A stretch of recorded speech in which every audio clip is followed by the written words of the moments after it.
So this is going to be a little bit different. We're kind of making a project for a project. And as you can see here, we've got a rectangular piece of aluminium that that's had the sides and ends machined. The tops haven't been machined, but we don't really need to do that for this project. We've got a bit of brass rod, and we've got a little set screw. That size there is about 3mm. Our block of aluminium is about 40mm by about 6 and about 11. We've got to drill a hole, or 2 holes we've got to drill, and then we've got to tap for the set screw, which is 3mm. The rod size that we're using is right on 3mm. Up a bit. Make sure our parallels are here.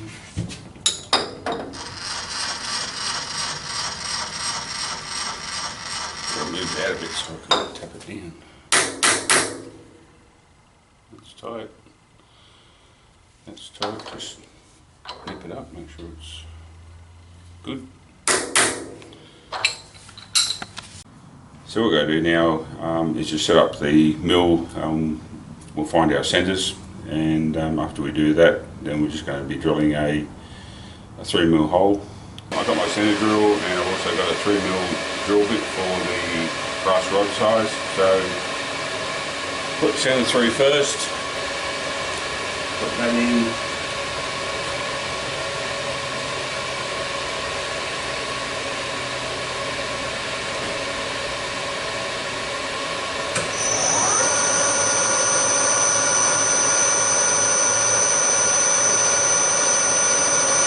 As you can see, we're on 0, 0.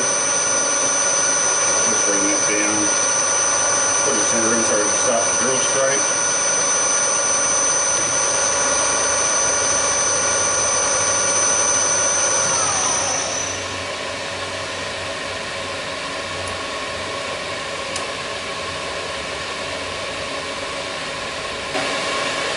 I'm just going to put a bit of gel on there. Drilling. And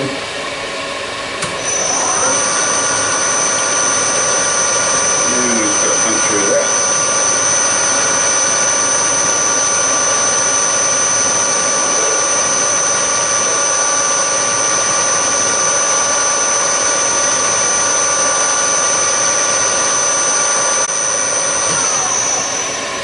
That's that done. So I'm just going to deburr the holes lightly.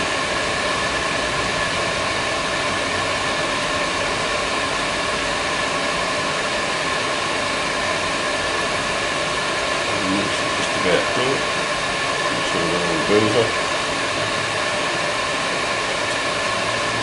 And as you can see, we've got a hole through the centre. I've got the 3mm brass rod. The hole that we drilled is 3mm, and there's no plane in that at all. But it slides quite well, so that'll work out well. Now we've got to put our drill hole through here and tap for 3mm. So what I have here is an app called Thread Calculator. Right, we're doing internal threads, so we pick that one. We're doing metric course, that one. We go to 3mm. As you can see here, it gives you a range of information, and the one that we're after primarily is the drill size. So for an M3, we've got to use a 2.5mm drill. So as you can see here, we've got a parallel in. It's loose at the moment, and we'll put our aluminium block in. We've got our centre drill, and we've got our 2.5mm drill. So we're going to go through the same thing again. We're going to basically find the centre. We'll have to use the right edges here and the ends.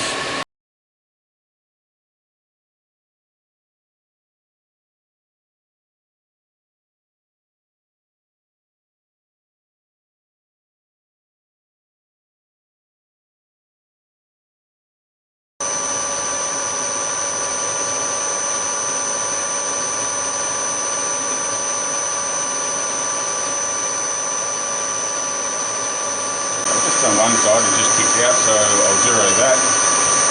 Come up. Go to the other side. Come down.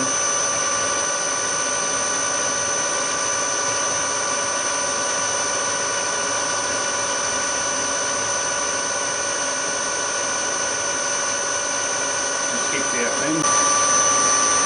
So we're doing the y-axis, so you go y, half.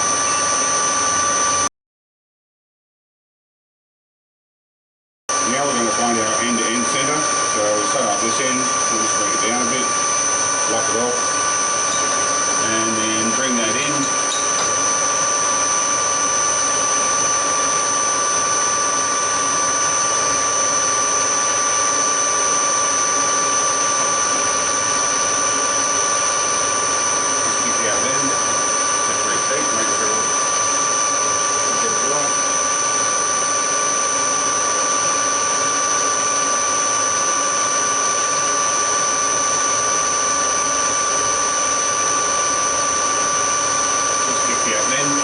So this is your X. So we'll zero the X.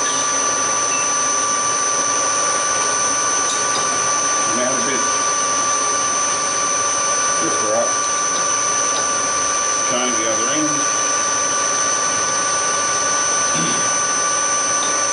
Come down again. And wait for this one to kick out.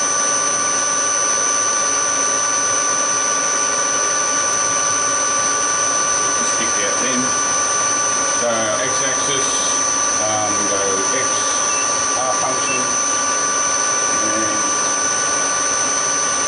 we'll put you through the row.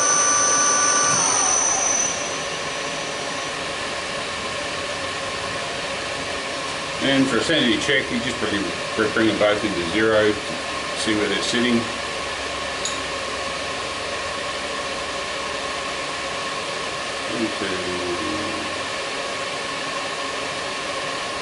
Zero.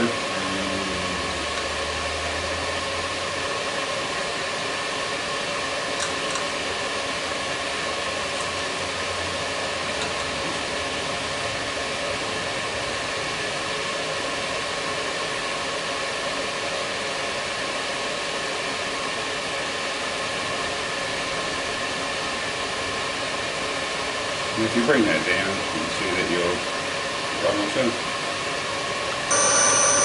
Alright, just spot that. Then you drill it.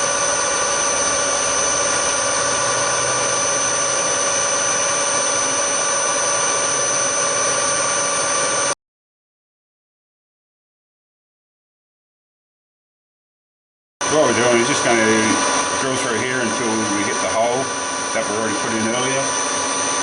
So we'll just take that down, we'll just pick it out again. I'm not gonna...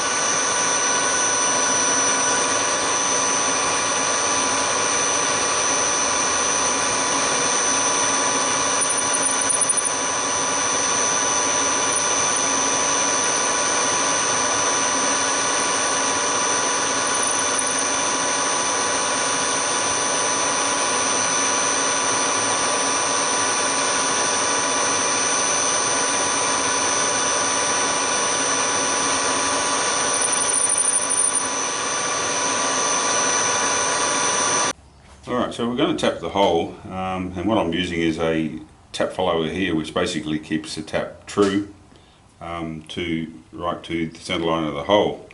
Now, normally you use a tap handle, but as you can see here with these very small taps, there's no protrusion coming out the back, which is what the tap follower needs to keep it parallel and straight. So the solution around that is to use a small spanner, and to actually fit these small taps, we've got to use something like a 10BA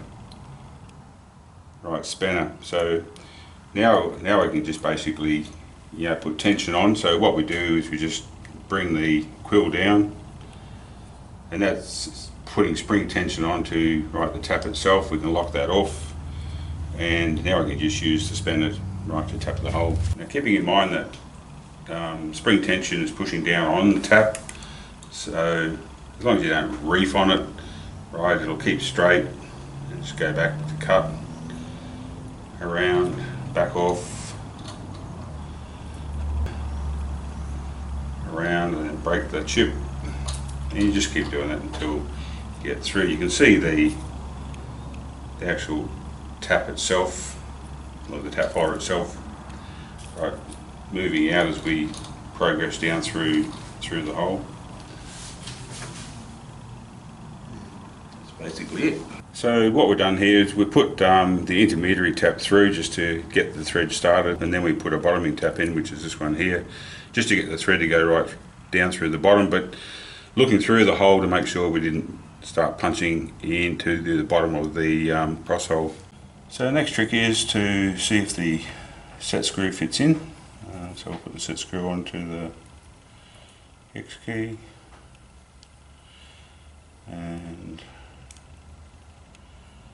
just wind it backwards until you hear the click, and then start winding in the thread. And as you can see there, it's going in quite easily. So I've just run the 3mm drill, through there to take out any burr that was inside. Right, we put the rod through. As you can see here, it's moving nice and easily. And now we can lock that down, and it stops it. So why have we made this? Well, another project that we're going to be looking at requires a depth stop, and that's what we've made. We've got to get a measurement from here to the face to get an accurate depth, so we can do some calculations on another project that we'll be making. So this project is to be able to do the next project.